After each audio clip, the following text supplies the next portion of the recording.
నెల్లూరు జిల్లా కందుకూరు పట్టణంలోని టీడీపీ కార్యాలయంలో 57 మంది లబ్ధిదారులకు ముఖ్యమంత్రి సహాయ నిధి నుంచి మంజూరైన 35 లక్షల రూపాయల చెక్కులను ఎమ్మెల్యే ఇంటూరి నాగేశ్వరరావు అందజేశారు.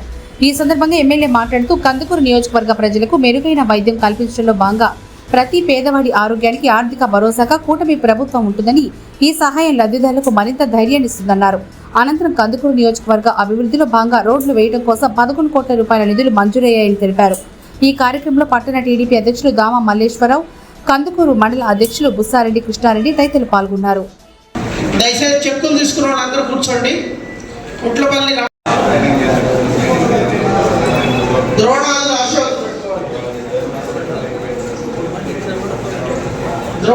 అశోక్, రత్నకుమారి ముత్యాలపాడు, గుండాబెత్తిన రత్నకుమారి ముత్యాలపాడు 23,920 రూపాయలు. షేక్ సిద్ధయ్య, వెంకటేశ్వరరావు గారు.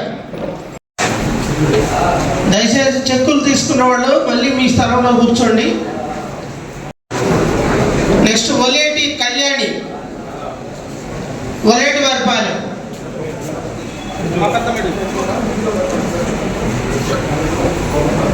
ఒలేటి ఈ కూటమి ప్రభుత్వం అధికారంలోకి వచ్చిన తర్వాత ఈ రాష్ట్రంలో సంక్షేమ కార్యక్రమాలతో పాటు అభివృద్ధి గ్రామాల్లో కానీ పట్టణాల్లో కానీ ఏ విధంగా జరుగుతూ ఉందో మీరందరూ కూడా చూస్తూ ఉన్నారు. అలాగే ఈరోజు ఈ సీఎంఆర్ఎఫ్ గురించి కూడా ప్రతి సందర్భంలో చెప్పవలసినంత అవసరం ఎంతైనా ఉంది.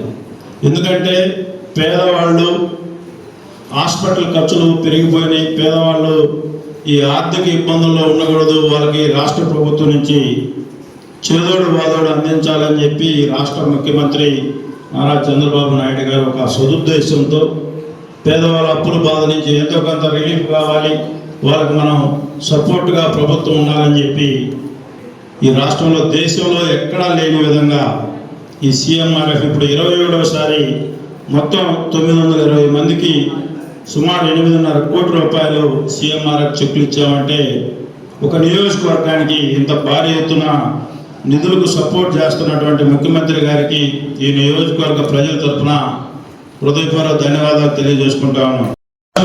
గత ప్రభుత్వంలో ఒక విధ్వంసం చేశారు ఈ రాష్ట్రాన్ని. ఇటువంటి విధ్వంసకర పరిస్థితుల్లో ఈ రాష్ట్రంలో అనేక ఇబ్బందులున్న ఆయనకున్న ఎక్స్పీరియన్స్తో ఈరోజు రాష్ట్రంలో సంక్షేమం అభివృద్ధి ఏ విధంగా జరుగుతుందో మీరందరూ కూడా చూస్తూ ఉన్నారు. గ్రామాల్లో గత 5 సంవత్సరాల్లో ఎక్కడా కూడా ఒక సిమెంట్ రోడ్డు కానీ ఒక బోర్ వేసిన పాపాన కానీ ఎక్కడా కూడా చేసిన పరిస్థితులు లేకపోతే ఈ ప్రభుత్వం వచ్చిన తర్వాత గ్రామాల్లో 40 కోట్ల రూపాయలతో సిమెంట్ రోడ్లు కానీ లింక్ రోడ్లు కానీ వేయడం జరిగింది. అదేవిధంగా మీరు అందరూ కూడా ఒకసారి గమనించాలి. R&B రోడ్లు, పంచాయతీరాజ్ రోడ్లు ఏ విధంగా ఉన్నాయో రోడ్లలో మీరందరూ కూడా చూస్తూ ఉన్నారు. గుంటలు లేని రోడ్లు రాష్ట్రంగా తయారు చేయాలి, రాష్ట్రాన్ని ఒక అభివృద్ధి ఆంధ్రప్రదేశ్గా తయారు చేయాలని చెప్పి మొన్ననే 2 రోజులు 3 రోజుల క్రితం ఉప ముఖ్యమంత్రి పవన్ కళ్యాణ్ గారు పంచాయతీరాజ్ శాఖలో మీరందరూ కూడా చూశారు. రాష్ట్రంలో ప్రతి 2,000 కోట్ల పైచులుగుతో పంచాయతీరాజ్ రోడ్లు వేయడం జరుగుతూ ఉంది. మన నియోజకవర్గానికి కూడా 11,50,00,000 రూపాయలతో నేను ప్రతి సందర్భంలో కూడా మొగుళ్ళు రోడ్లు పోతా ఉంటే నాకు గుర్తొచ్చేది గత ప్రభుత్వం ఎంత దారుణంగా పనిచేసింది. ఆ రోడ్లు కనీసం మట్టి కూడా వేసిన పాపాన్ని పోలేదు.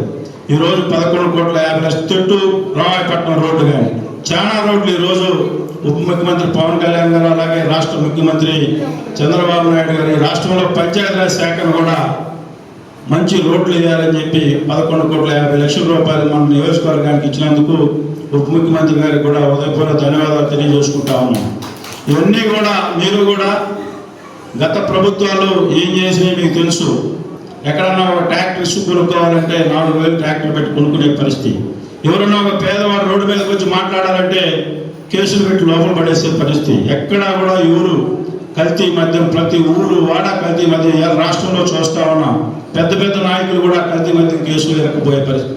అంటే ఈ రాష్ట్రాన్ని దోచుకుని తిన్నారే కానీ ఎక్కడా కూడా రాష్ట్రంలో అభివృద్ధి చేయలేదు. మీరు అందరూ కూడా మంచి మనసుతో ఈ కూటమి ప్రభుత్వాన్ని అధికారంలోకి తీసుకొచ్చారు. తప్పకుండా మీరు ఏవైతే ఎక్స్పెక్ట్ చేశాడో చంద్రబాబు నాయుడు గారు ఈ రాష్ట్రానికి ముఖ్యమంత్రి అయితేనే ఈ రాష్ట్రం ముందు పోతుందని ఆలోచించారో దానికి తగ్గట్టుగా ఈ ప్రభుత్వం పేదల సంక్షేమం కోసం పనిచేస్తుందని చెప్పి మీరందరూ కూడా ఈ అభివృద్ధి వైపు, ఈ అభివృద్ధి ఆంధ్రప్రదేశ్ ప్రదాత నారా చంద్రబాబు నాయుడు గారి నాయకత్వాన్ని మీరందరూ కూడా బలపరిచి ఇంకా రాబోయే రోజుల్లో ఇంకా ఈ రాష్ట్రాన్ని అభివృద్ధి పదంలో ముందుకు తీసుకుని పోయేదానికి సహకరించాలని కోరుకుంటూ